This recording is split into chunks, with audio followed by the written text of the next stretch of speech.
one way I'd like to introduce, and we talk about social entrepreneurship or social innovation, is how we can change the way we view things. And not only from a lifestyle perspective, but from a problem-solving perspective. And here, problem-solving not only to make good or do good or feel good from, let's say, a consumer, but like something that actually can create some type of system that enables each one of us to become what we want and to live the way we want. The countries that are investing the more in social entrepreneurship are not the poorest ones.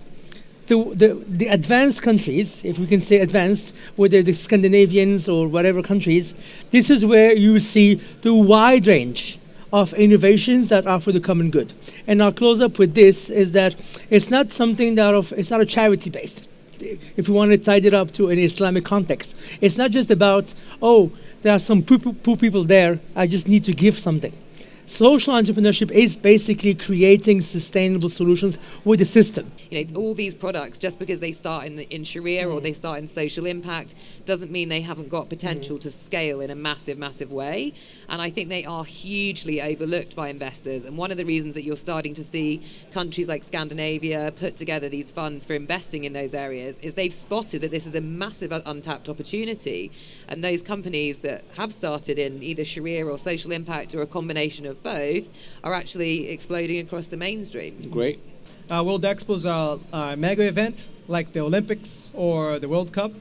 But they're a little bit different. They run for 6 months, and they happen every 5 years. A city hosts them, and it's like the Olympics, but instead of countries sending athletes, they send their innovators. Mm-hmm. They send their food. They send their artists. They send the best at what they have, so that they can portray themselves to the world in a manner that they want. So we're going to be hosting it in 2020, and we're very proud of that.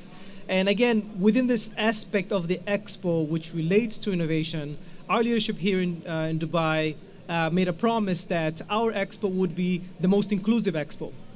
If we don't have the ecosystem players in the organizations, in the incubators, there won't be any viable startups. So my call to action first to anyone in the room, wherever you're based, the first thing that you can do is go support your local ecosystem players. Because if they're not there, if they're not strong, startups that would come out of these programs wouldn't be strong. That's the first one.